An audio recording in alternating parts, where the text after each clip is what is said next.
remember what it felt like to be a sports fan 30 years ago? Waiting all day for the game to start, racing home to catch that opening face-off or the first pitch, celebrating the wins, replaying the losses, and talking about it all with friends the next day. Today, we've never have to wait. Scores, highlights, rumors, and opinions are in the palm of our hands within seconds. But here's the question. Has that made being a sports fan better? Or have we lost something along the way? Welcome to True Fan, True Opinions. I'm Sue. Around here, being a true fan doesn't mean blindly agreeing with everything your team does. It means caring enough to tell the truth. So let's talk sports, like fans do. Before we dive in, let me be clear about one thing. This episode isn't about saying sports were better 30 years ago, because they weren't. And it's not about saying today's fans have it worse, because we don't. Sports have changed. Technology has changed. The world has changed. So it only makes sense that being a sports fan has changed too. Today, I want to take this trip through 30 years of sports fandom by comparing 1996 to 2026. And for the ones that weren't born then, well, this might be a little history lesson, a little eye-opener.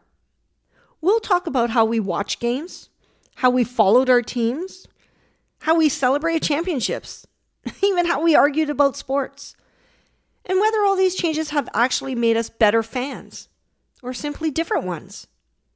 Because by the end of this episode, I think you'll realize the biggest changes in sports haven't happened on the field, the court, or on the ice.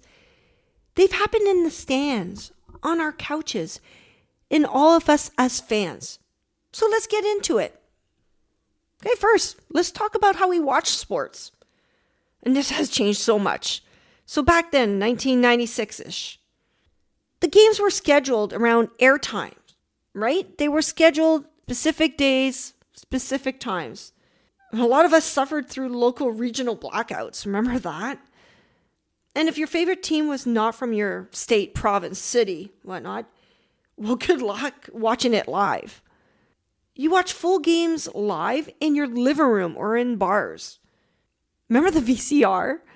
Like if you knew you weren't going to make it on time or you had another event to go to or whatever, you had to record the game, right? And watch it when you got home.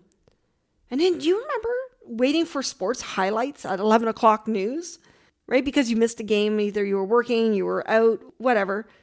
I do. I remember wondering, did my team win? What was the score? Did somebody get hurt? Right? So you stayed up later in the evening to watch the sports highlights. Or you were listening also to the games on the radio. Like I remember when I was a kid at camp and listening to the Blue Jays on the radio. And then you're looking at the newspaper the next day, right? That was your replay. You were reading that box score. You were looking at the highlights, that picture of that winning goal or the overtime goal or the home run, right? So it was different how we watched those games. Now, 2026, the fan controls the broadcasts. And what I mean by that is you can order these different apps and watch any team you want at any time on any kind of different highlight packages. You can watch stuff on TikTok, Apple TV, never mind just normal cable TV. There's multi-view streaming. You can watch 2-3 games at the same time. Some of us even have a second TV side by side. You got your laptops, your tablets. It just has changed so much. And then there's the hyper-personalized interactive broadcasts, right? They use the streaming media insights and AI tools. Just customize a live game for you, for each viewer, for the fan. So instead of a single feed for everyone, fans get tailored camera angles and target ads for you, just for you. So back in 1996, when the game came on, that was your entire focus, right? You just watched that. And when a commercial came on, you ran to the washroom, get your snacks. It was one TV, one game, no second screen. You lived every pitch, every shift, every play. I mean, like today, many of us watch it phone in one hand, a tablet nearby, and another game playing on a second screen. Like I've done it a whole bunch of times the last couple of years. Multiple games going on. When the Raptors are on, with the hockey's on, the Blue Jays are in the playoffs. We have access to more sports than ever before. But you know what? Sometimes I wonder if we're given any one full game our full attention. All right, another area that changed the sports fan, one extreme to the next. You got your sports news and your social media. So back then, to get some sports news, you had to watch that game at that day for that broadcast, right? You had to listen to the broadcasters and the analysts at that time. Or you catch the evening sports highlight show, but they were at fixed hours, like 6 p.m. You knew the news was on at like 6:25 p.m. or the 11 o'clock news. Or you waited for the morning newspaper, like I mentioned before, and you had to go to the sports section. And for social media, you had basically only two ways of interactions. One, you had to call in radio shows. Remember that? And you would call and you wouldn't even get on. And you're agreeing with the caller or you're yelling and disagreeing at the radio because you can't believe what the caller just said or what the host just said. The other way was physical in-person banter, right? With your buddies at the bar, or your family during the holidays, the next day at work or at school, right? So you were interacting at the water cooler. Is that what they say? The next day, that's what you talked about. Now, 2026, it's literally in your hands, the cell phone. The sports fan, we receive instant mobile pushes notifications. My phone's always going off. I'm always looking at it because there's this and that going on and scores, updates, everything, right? Like breaking news are updated within seconds. Every trade, every mistake becomes breaking news, national news. And then with social media, well, every fan has a voice. And on the short form platforms like Facebook, TikTok, X, you didn't have to wait till the next day to talk to somebody, to disagree, to argue, to debate, to have a conversation. You did it now, instant. Like that play just happened. That home run just happened. That goal just happened. That referee's stupid call just happened. Everything's instant, right? The real-time reactions from fan to fan. And not just locally, it's global. Like, I remember interacting with people in Europe, people in the States. And then you can do all this engagement, all these conversations, all these debates, all these banters. You can be by yourself in your PJs on the couch, drinking and eating pizza, nachos, whatever. Or you could be listening to podcasts, right? And there's so many different TV daily programs on every channel. And there's specific channels, right? For golf, for tennis. Which brings me to the question, has all of this instant information made us better sports fans? Or has it taken away the excitement of waiting? Another area that completely changed for the sports fan, you got your sports betting and fantasy sports. So back then, I remember doing fantasy leagues. I had to take my paper home and look at the newspapers, maybe reading stuff from the last week or so, watching the news to see if somebody mentions any kind of injuries or whatnot, right? And you had to go through your computer, maybe a fax machine, or wait till you got to work or to school and hand it to the guy or the person that was taking care of the fantasy league, right?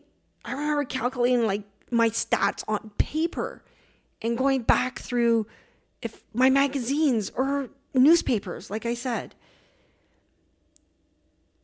So like the fantasy sport was different back then. Sports betting. I mean, like you had to be in Vegas. There wasn't like ProLine that you can just bet or apps. Maybe you knew the local bookie. Maybe that's how you placed your bets. And now, well, the sports fan can manage daily fantasy apps like instantly. You can even manage your own leagues. You don't have to wait for the guy at work or the person at school. And you could place wages instantly on your phone. You don't have to go to the corner store. You don't have to go to a buddy. And you could wage on like so many different things. You can even track like real-time props in game. So things you can bet on the next inning, the next period, the next quarter. And it's all there in the palm of your hands. You don't really have to do research. It does it for you. 30 years ago, if you wanted that edge, you had to earn it by putting in the time and finding the information yourself. Today, the information is everywhere. For me, guys, the challenge isn't finding the stats anymore. It's deciding which ones actually matter. Okay, and then there's loyalty. Oh man, loyalty. And I can honestly say this one has changed the most for me, and I'm going to explain what I mean by that. So, back in the day, 1996-ish, fans usually stuck with the one team, right? You followed the local home team blindly.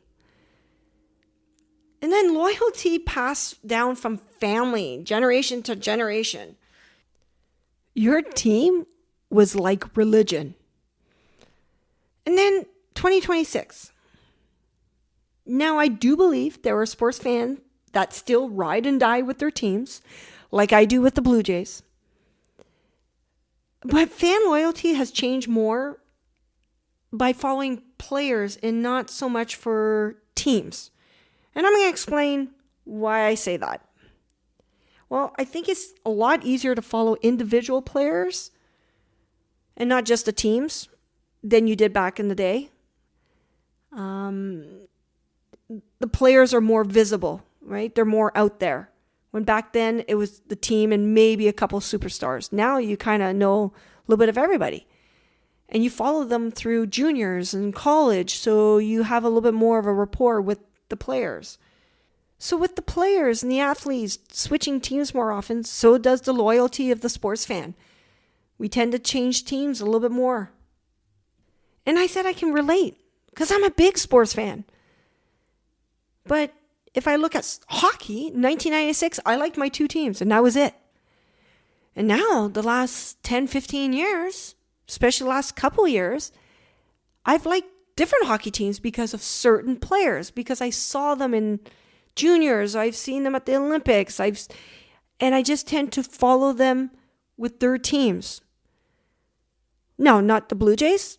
That's my loyalty 100%, and that's not going to change. But when I looked at other sports, yeah, that loyalty fan base has changed for me. So I guess what I'm saying is team loyalty hasn't disappeared. It has evolved. More fans today build their loyalty around star players instead of the logo on the jersey. Which brings me to another topic that has changed for the sports fan, access to the athletes. So in 1996, back then, athletes felt larger than life. They were viewed distant, untouchable icons. They were like God, right? The superstars, especially the superstars. They didn't do a lot of interviews. And those interviews were usually politically correct. No flair to them. Really not a lot of drama. But now, present, 2026, social media gives us a front row seat to their lives beyond the game. Like we know their eating habits, the restaurants they go to, the clothes they're wearing, who made them, who are they getting married to, where did they go on holidays, right? And their personalities, like it's through Instagram, X, Twitter, whatever. You can even have conversations with them on the social media platforms. They'll make comments back. And the players themselves, they call each other out. I mean, sometimes that's more entertaining than the games themselves, but we get to see that. We get to see them banter. They even host their own podcasts. Like, they're everywhere. So this makes me wonder, do we really know athletes better today? Or do we just know more about them? Our relationship with these athletes wasn't the only thing that changed over the last 20, 30 years. It's the way we judged their performance. That changed too. So, of course, we need to discuss this. So you got your analytics versus your eye tests. The eye tests, right? So back then, for the most part, fans trusted what they saw. There was really no replay. You saw what you saw on the ice, on the court, on the field. If a player looked great, they were great. We valued simple stats. Wins and losses. How many points? How many home runs? Right? The stats were very limited. Nowadays, well, the numbers often carry as much weight as the game itself. Everything's about stats. There's the WAR, the expected goals, exit velocity, Corsi, and dozens of advanced metrics that have become part of the everyday sports conversations. The numbers, they influence almost every debate. There's no denying that we've never had more stats, more data, or more ways to analyze sports.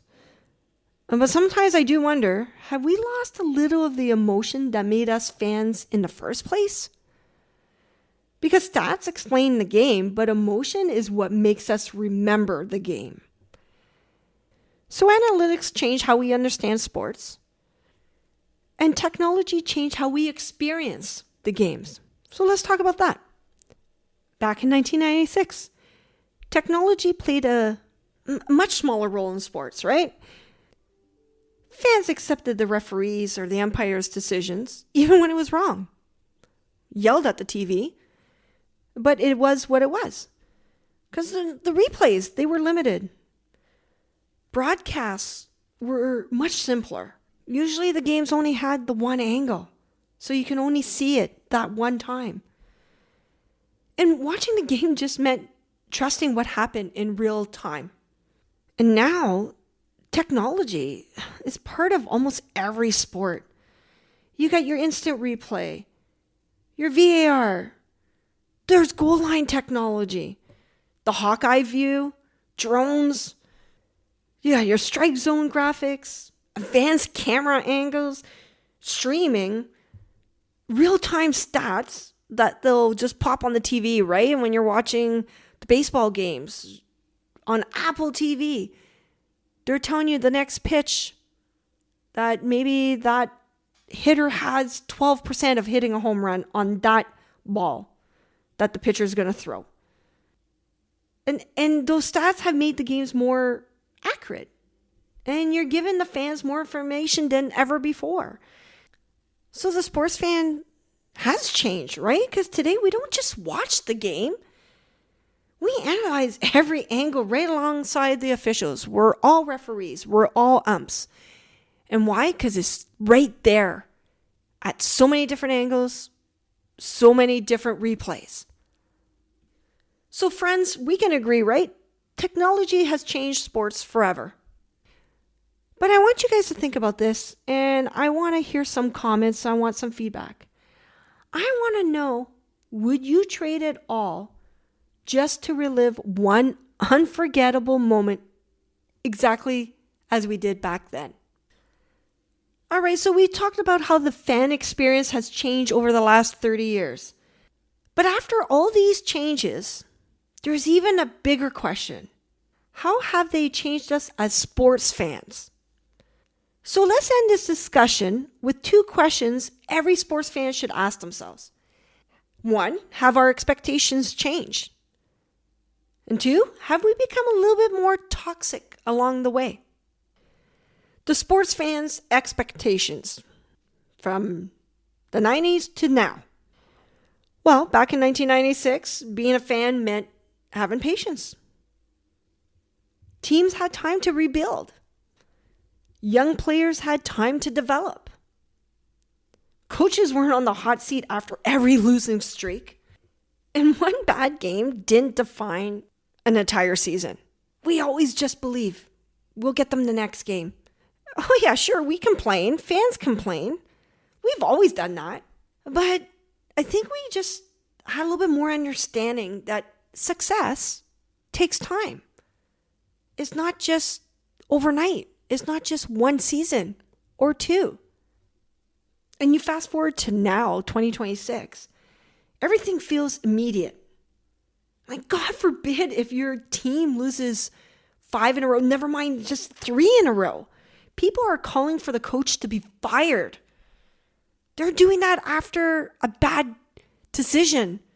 You pulled the pitcher too fast. You pulled the goalie too fast. You left them in there too long. Oh, and if a young player struggles, fans are so ready to trade them. Get rid of them, right? They don't want to wait for that development, that extra year or two. Every mistake is clipped, shared, analyzed, and debated within minutes. Not the next couple of days when you get back to school after the weekend or work, or when you go to church the following week, right? You debated those things now. So we, the sports fan, have become accustomed, right, to getting everything instantly. So I sometimes wonder if we start expecting instant success too. So that leads me to another question every sports fan should ask themselves. Has being a sports fan become more toxic? Well, back in the day, yeah. Debates got heated. There was arguments. But once the game was over, most of the conversation stayed between friends, family, coworkers, with your buddies, people you knew. And if you disagreed with someone, well, you agreed to disagree. And then chances are you just moved on and look forward to the next game. And now today, every fan has a voice, and that's great. But sometimes it feels like we've forgotten there's a real person on the other side of the screen. And it's easier than ever to criticize players, coaches, officials, right? Because we're all experts now. We all have the stats in front of us. I mean, we even criticize other fans. A bad game can lead to hundreds of angry comments within minutes, like hundreds. And sometimes the line between passionate criticism and personal attacks get crossed. Sports betting has added another layer too, right? Like for some fans, one missed shot, one blown save, or even a questionable call doesn't just ruin the game. It costs them money. So that frustration often gets directed to the athletes and the officials. How fair is that? Hey, listen, passion has always been part of sports. That's what we love about it. The way we get excited. The way it makes us feel. But have sports fans become more toxic? Or has social media simply given every fan a microphone? So after everything we talked about today, what do you think? Has being a sports fan really changed over the last 30 years? Or are we just still chasing the exact same feeling we were back in 1996? I want to know, have you changed as a sports fan? All right, so before I wrap things up, you guessed it, it is now time for Sue's True Moment.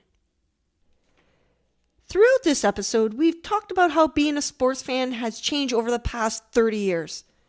But for me, 2 baseball moments perfectly capture both worlds. The first takes me back to Saturday, October 1993. Joe Carter steps to the plate. And then it happens. One swing, one home run. Legendary Tom Cheek's call. Touch them all, Joe. You'll never hit a bigger home run in your life. Man, I still get chills to this day. One of the greatest moments in Canadian sports history. I remember jumping up and celebrating with my mom and one of my closest friends. There was no smartphones, no social media. And when the game ended, you picked up the phone and called people one by one because you couldn't wait to relive what you just witnessed. The next day at work, Monday at school, it felt like everyone was talking about the same moment. Every conversation started the same way. Can you believe it? World Series champions! And now you fast forward to 2025.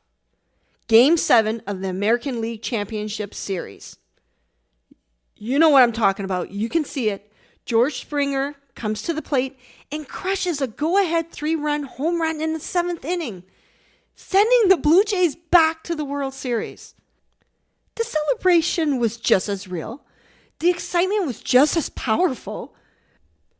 But this time, I didn't have to wait until the next morning to share it. Within seconds, my phone exploded with messages. Friends were texting, social media was celebrating, and thousands of Blue Jays fans across Canada were reacting together in real time. It felt like the entire country was connected by one incredible moment. Looking back, I wouldn't trade either experience. One reminds me of the excitement of waiting to share the unforgettable memories with the people around me. The other reminds me how technology can instantly connect passionate fans from coast to coast to coast. The way we experience sports has changed dramatically over the past 30 years, but one thing hasn't changed. That feeling when your team gives you a moment you'll remember forever. And that's why, my friends, I'll always love being a sports fan. Thanks so much for listening to another episode of True Fan, True Opinions. If you enjoyed today's conversation, I really appreciate it if you follow the show, leave a review, and share it with another sports fan. And don't forget, I want to hear your thoughts. Did you agree with my takes? Did I miss something? Let me know in the comments or on social media. Until next time, keep cheering, keep believing, and remember, chin up, don't give up. I'm rooting for you.